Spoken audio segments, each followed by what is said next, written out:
안녕하세요. 아주대학교 병원 재활의학과 임신영입니다. 오늘은 구약 성경의 모세, 영국의 수상 처칠, 그리고 영국의 국왕 조지 6세가 고생했다는 말더듬에 대해서 알아보겠습니다. 1편과 2편으로 나누어서 말씀드리겠습니다. 성경에서는 출애굽기의 주인공 모세를 나는 입이 뻣뻣하고 혀가 둔한 자라고 기술하고 있습니다. 모세는 이스라엘 백성들을 이끌고 이집트를 떠날 때 내 백성을 가게 하라는 말을 파라오에게 이와 같이 말을 더듬으면서 이야기했다고 합니다. 현 영국 엘리자베스 2세의 부친인 영국 국왕 조지 6세도 심한 말더듬이가 있었다고 합니다. 2010년의 영국 영화인 킹스 스피치의 주인공입니다. 조지 6세는 호주 출신의 라이오넬 로그 언어치료사의 도움으로 말더듬을 고쳤고 그 이후에 훗날 라디오를 통해서 독일에게 선전포고를 연설하였습니다. 말더듬은 무엇일까요? 말더듬 또는 말막힘이라고 하고 의학에서의 공식 용어는 아동기 발병 유창성 장애입니다. 아동기에 시작되는 신경발달성 질환의 한 가지입니다. 유창한 말을 하는데 필요한 운동 명령을 생성하는 중추신경계의 기능 이상으로 인해서 말을 하는데 필요한 언어와 운동의 네트워크의 불안정성이고 이것으로 인해서 말을 더듬는 것입니다. 누구나 일상 대화 중간에 말을 더듬는 일이 흔하게 발생하는데 이것은 정상적인 말더듬입니다.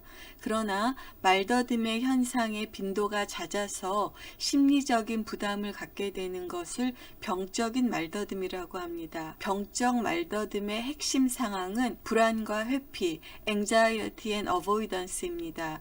따라서 말더듬의 빈도가 잦아서 말하기에 대한 불안을 유발하거나 의사소통, 사회활동, 학업 또는 직업의 효율적인 수행을 잘하지 못하고 이것들을 회피하게 되는 것이 병적인 말더듬입니다. 말더듬은 얼마나 흔할까요? 말더듬은 말을 배우는 아동의 약 5 내지 8%에서 나타납니다. 따라서 적어도 20명의 아동 중에 1명에서 말더듬을 보이게 됩니다. 그러나 많은 경우에 말더듬은 몇 개월 동안만 지속됩니다. 말을 더듬는 아동의 대부분은 아동기가 끝나기 전에 말더듬을 완전히 멈춥니다. 다만 약 1%의 아이들만이 성인기까지 지속됩니다. 따라서 전체 인구에서 말더듬은 약 1% 미만으로 추정됩니다. 말더듬의 진단법에 대해서 알아보겠습니다. 말더듬의 진단법은 이후에 말씀드릴 7가지 증상 중에 적어도 하나 이상이 반복적으로 발생해서 정상적인 유창성과 말 속도에 장애를 보이는 것이고 이러한 장애는 연령에 적합하지 않아야 하겠습니다. 두 번째는 이러한 유창성 장애가 말하기에 대한 불안을 유발하거나 또는 의사소통, 사회활동, 학업, 직업 등의 효율적인 수행에 영향을 미치는 것입니다. 이러한 증상은 발달 초기에 시작되는 것입니다. 명확하게 연령이 명시되어 있는 건 아니지만 만 2세에서 만 6세에 발생하는 것입니다. 첫 번째 증상은 음이나 음절이 반복되는 것입니다. 단어의 반복, 사과 주세요. 음절의 반복, 사과 주세요. 또는 음소가 반복이 되는 경우도 있습니다. 제일 중요한 반복 중에 하나는 나, 너, 차, 돈, 물과 같이 단일 음적의 단어가 반복되는 것을 말합니다. 두 번째는 연장입니다. 사과라고 하지 않고 사과 주세요라고 하는 것입니다. 세 번째는 과처럼 한 단어가 이와 같이 깨어지는 것입니다. 또 하나는 문장 사이에도 이러한 밸런스가 있어서 정상적으로는 오늘 더워요, 주스 주세요 라고 이야기하는 것을 오늘 더워요, 주스 주세요라고 하는 것입니다. 세 번째는 에둘러 말함, 서컴로쿠션이라고 하는 것인데 말하려고 하는 것은 사과 주세요라고 말하려고 하는데 이게 잘 안 되기 때문에 사하고 대명사로 적어 주세요라고 에둘러 말하는 것입니다. 또 하나 하고 싶은 이야기는 사과 먹겠습니다라고 이야기하는 것인데 저는 말이 안 되니까 가만히 있다가 내가 원하는 것을 회피하는 것입니다. 아니야 라고 말하는 것입니다. 또 하나는 말을 할 때 과도하게 힘주어서 말을 하는 것입니다. 그리고 조금 전에 말씀드린 것처럼 나, 너, 차, 돈, 물 등과 같은 단일 음절의 단어를 반복하는 것입니다. 그래서 말막힘의 기준 중에서 지금 말씀드렸던 이러한 7가지 증상이 하나 이상 반복적으로 발생하는 것이 아동기 발병 유창성의 하나의 증상입니다. 과거의 진단 기준 중에 하나는 과거에는 저는 그 사과를 먹겠습니다. 또는 I need to go home 이라고 해야 되는 것을 I need to go home 같이 하는 인터젝션이라는 진단 기준이 있었는데 2013년부터는 이러한 인터젝션이라는 현상은 말더듬의 진단 기준에서 제외되었습니다. 이러한 증상이 있다고 하더라도 이것은 말더듬에 해당되지 않습니다. 따라서 말더듬, 아동기 발병 유창성 장애의 진단은 지금 말씀드린 것처럼 7가지 중 하나 이상이 반복으로 발생해서 정상적인 유창성과 말 속도에 장애를 주는 것이고 이것은 연령에 적합하지 않은 것입니다. 두 번째는 이러한 유창성 장애가 말하기에 대한 불안을 유발하거나 의사소통, 사회활동, 학업 또는 직업의 효율적인 수행에 영향을 주는 것입니다. 그리고 이러한 증상이 만 2세에서 6세 사이에 발달 초기에 시작이 된다면 이것은 아동기 발병 유창성 장애가 있다고 진단합니다.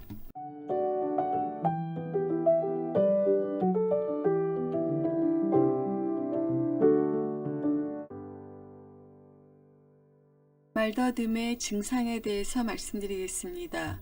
말더듬의 증상은 핵심 행동, 코어 비헤이비어와 2차 행동으로 나눌 수 있습니다. 지금까지 말씀드렸던 것처럼 반복이나 연장 그리고 긴장하는 것은 말더듬의 핵심 행동입니다. 그러나 핵심 행동 이외에도 2차적인 행동이 있는데 2가지입니다. 탈출 행동과 회피 행동인데 탈출 행동은 말 그대로 현재 말을 더듬는 상황에서 탈출하고자 하는 심리가 반영된 것입니다. 말이 잘 되지 않으니까 발을 구른다든지 눈을 빠르게 깜빡거리는 등의 행동, 되게 조급하고 불안정한 심리를 반영하는 행동들입니다. 회피 행동은 말더듬 환자들은 대개 경험과 학습을 통해서 어떠한 단어에서 말더듬을 겪는지 알고 있습니다. 그래서 말더듬을 야기할 수 있는 환경으로부터 최대한 멀어지려고 하는 것이 회피 행동입니다. 예를 들면 기차를 열차라고 한다거나 지하철 등 비슷한 단어로 대체한다든지 리모컨 좀 가져와 하는 것을 대명사를 이용해서 그것 좀 가져와, 이것 좀 가져와라고 대체하는 것이고 경우에 따라서는 이거 먹어봐 하는 것을 먹어봐 이것 같이 어순을 변경하는 것을 회피 행동이라고 합니다. 또 하나는 조금 전에 말씀드린 것처럼 사과 주세요라고 말하려고 했는데 잘 안 되니까 대명사를 사용해서 적어 주세요라고 하는 것입니다. 그리고 사과 먹겠다고 얘기하고 싶은데 잘 되지 않으니까 안 먹어 라고 이렇게 애둘러서 이야기하는 것이 2차 행동에서 회피 행동입니다.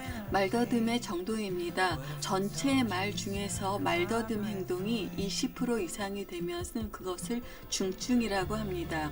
5% 미만이면 약한 말더듬이라고 분류합니다. 말더듬 1편을 정리해 드리겠습니다. 2세에서 6세 사이에 말을 배우는 아동의 약 5 내지 8%가 말더듬을 보여서 매우 흔한 증상입니다. 그러나 이것들이 오래 지속이 되고 의심이 되면 조금 전에 말씀드렸던 아동기 유창성 장애의 진단 기준을 참고하실 수 있습니다. 그리고 이 편에서 말씀드릴 병적인 말더듬을 시사하는 적신호가 있는지를 꼭 확인하여야 되겠습니다. 그리고 병적인 말더듬은 빠른 조기 진단과 치료가 필요합니다. 병적 말더듬이 사춘기까지 방치된다면 사춘기 이후의 호전과 치료의 효과는 매우 미약합니다. 장기간의 병적 말더듬에 의해서 불안과 회피 등의 2차적인 증상은 아동의 정상 발달에 부정적인 영향을 줍니다. 또한 언어 지연이나 지적장애 등과 동반된 말더듬은 보다 적극적인 언어 치료가 필요합니다. 오늘은 말더듬 1편에 대해서 말씀드렸습니다. 말더듬 2편에서는 병적 말더듬 적신호와 조기 치료에 대해서 말씀드리겠습니다. 경청해 주셔서 감사합니다.